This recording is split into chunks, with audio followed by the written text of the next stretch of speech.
ഇന്ന് ഇതേപോലുള്ള ഒരു വ്യത്യസ്തമായ ഒരു കിളിമീൻ കറിയാണ് തയ്യാറാക്കുന്നത്. അപ്പോൾ വീഡിയോയിലേക്ക് പോവാം. ഹായ് കൂട്ടുകാരെ, സെലിം ബ്ലോസിലേക്ക് സ്വാഗതം. ഇന്ന് രണ്ട് ഇതേപോലത്തെ കിളിമീൻ അല്ലെങ്കിൽ നവര എന്നൊക്കെ പറയും. രണ്ട് ഇതേപോലത്തെ ഉണ്ടല്ല, രണ്ട് നവര മീനാണ് എടുത്തിരിക്കുന്നത്. അപ്പോൾ ഇത് വെച്ച് ഒരു വ്യത്യസ്ത രീതിയിലുള്ള ഒരു കറിയാണ് തയ്യാറാക്കുന്നത്. അപ്പോൾ വീഡിയോയിലേക്ക് പോവാം. ഇതിനെ ഒന്ന് നല്ലവണ്ണം ഒന്ന് കഴുകിയെടുത്തുകൊണ്ട് വരാം. കണ്ടല്ലോ, നമ്മുടെ മീനെല്ലാം കഴുകിയെടുത്തുകൊണ്ട് വന്നിട്ടുണ്ട്. അടിപൊളി. ഇവിടെ ചട്ടിയിലെ വെള്ളമൊക്കെ വറ്റിയിട്ടുണ്ട്. ഇതിലേക്ക് ഇത് നല്ല വലിയ കുഞ്ഞുള്ളിയാണ്, അതുകൊണ്ട് ഞാൻ 7 എണ്ണമാണ് എടുത്തിരിക്കുന്നത്. അപ്പോൾ ഇതേപോലത്തെ ഒരു മീഡിയം സൈസൊക്കെ ആണെങ്കിൽ 10 എണ്ണമൊക്കെ എടുക്കാം. ഇപ്പോൾ നല്ല വലുതായതുകൊണ്ടാണ് 7 എണ്ണം എടുത്തിരിക്കുന്നത്. ഇനി ഇതിലേക്ക് ഒരു 2 ടേബിൾ സ്പൂൺ മല്ലി എടുത്തിട്ടുണ്ട്. ഇനി ഇതിലേക്ക് ഒരു 5 വറ്റൽമുളക്. അപ്പോഴിതിങ്ങനെ കുറച്ച് എടുത്ത് വറ്റൽമുളക് കുറച്ചെടുത്തത് കുറച്ച് കാശ്മീരി മുളക് പൊടി കൂടെ ചേർത്ത് കൊടുക്കണം. അതുകൊണ്ടാണ് അങ്ങനെ കുറച്ചെടുത്തത്. പിന്നെ ഈ വറ്റൽമുളക് മാത്രം മതി എന്നുള്ളവർക്ക് അത് മാത്രം എടുക്കുക. 2-3 എണ്ണം കൂടെ എടുക്കാം. ഇതിലേക്ക് ഒരു 1/4 ടീസ്പൂൺ ഉലുവ ചേർത്ത് കൊടുക്കുക. ഉലുവ കൂടുതൽ ചേർത്ത് കൊടുക്കേണ്ട, കയ്പുണ്ടാവും.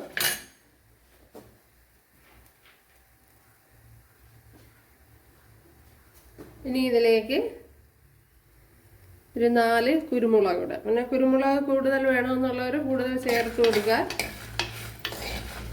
ഞാൻ ഇപ്പം ഇത്രയും ചേർത്ത് കൊടുക്കുന്നുള്ള.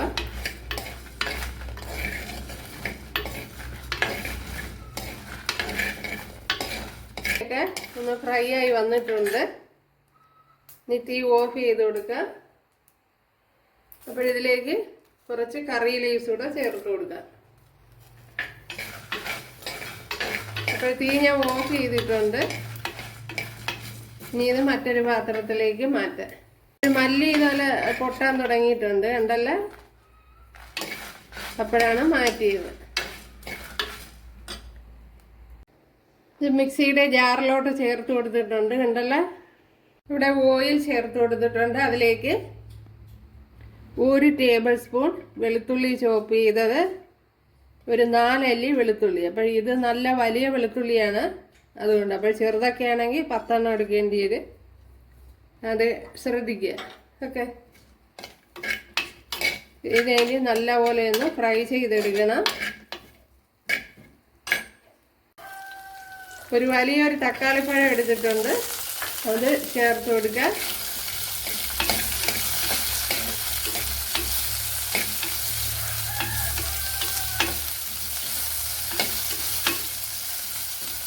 ഇപ്പോൾ തക്കാളിപ്പഴം ചെറുതായിട്ട് വേണമെങ്കിൽ അരിഞ്ഞെടുക്കാം. ഇതിലേക്ക് ഇനി നമ്മൾ അടിച്ചെടുത്ത അരപ്പ് ചേർത്ത് കൊടുക്കാം.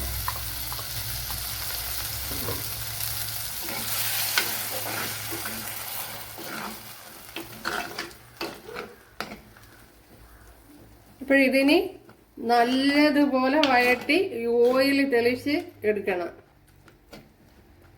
അപ്പോഴത്തേന് തക്കാളിപ്പഴവും കൂടെ ഒക്കെ വെന്തങ്ങ് ഉടയും. മിക്സിയുടെ ജാറൂടെ ഒന്ന് കഴുകി ചേർത്ത് കൊടുക്കുക. അപ്പോഴും കുറച്ചൊക്കെ ഓയിലൊക്കെ തെളിഞ്ഞ് വന്നിട്ടുണ്ട്, ഉണ്ടല്ലേ. അപ്പോഴിത് നല്ലതുപോലെ വഴറ്റിയെടുക്കണം. ഇതിൻ്റെ അരപ്പ് പച്ചക്കുത്തൊക്കെ മാറ്റി നല്ലതായിട്ട് എടുക്കണം.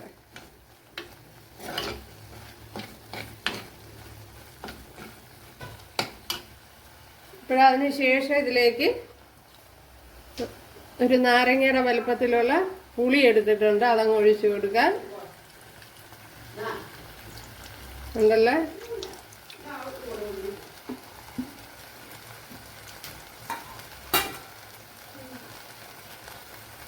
ഉണ്ടല്ലേ. ഇനി ഇതിലേക്ക് മീൻ വേകുവാൻ ആവശ്യമായ വെള്ളം ചേർത്ത് കൊടുക്കുക.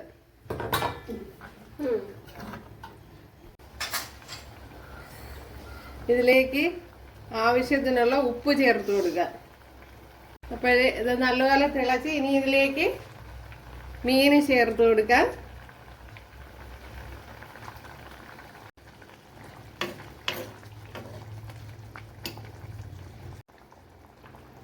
അപ്പോഴേ ഫിഷെല്ലാം ഇവിടെ ചേർത്ത് കൊടുത്തിട്ടുണ്ട്. അപ്പോഴേ ലോ ഫ്ലെയിമിൽ ഒന്ന് വെച്ച് കൊടുത്ത് ഒന്ന് അടച്ച് വെച്ച് കൊടുക്കാം.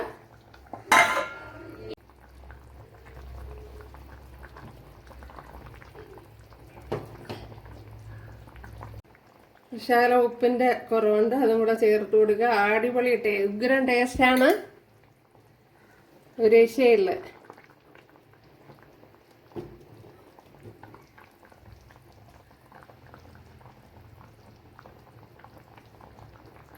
കുറച്ചുകൂടെ വറ്റിക്കുക ഉണ്ടല്ലോ. അപ്പോൾ ലോ ഫ്ലെയിമിൽ വെച്ച് കൊടുക്കണം, മീൻ വേവണമല്ലോ. കുറച്ച് കറി ലീവ്സ് കൂടെ ചേർത്ത് കൊടുക്കാം.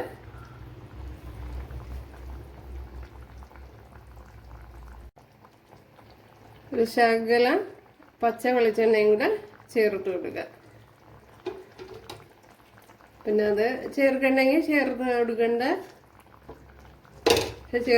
ചേർത്ത് കൊടുക്കുമ്പോഴാണ് അതിൻ്റെതായ ഒരു ടേസ്റ്റ് കിട്ടുന്നത്.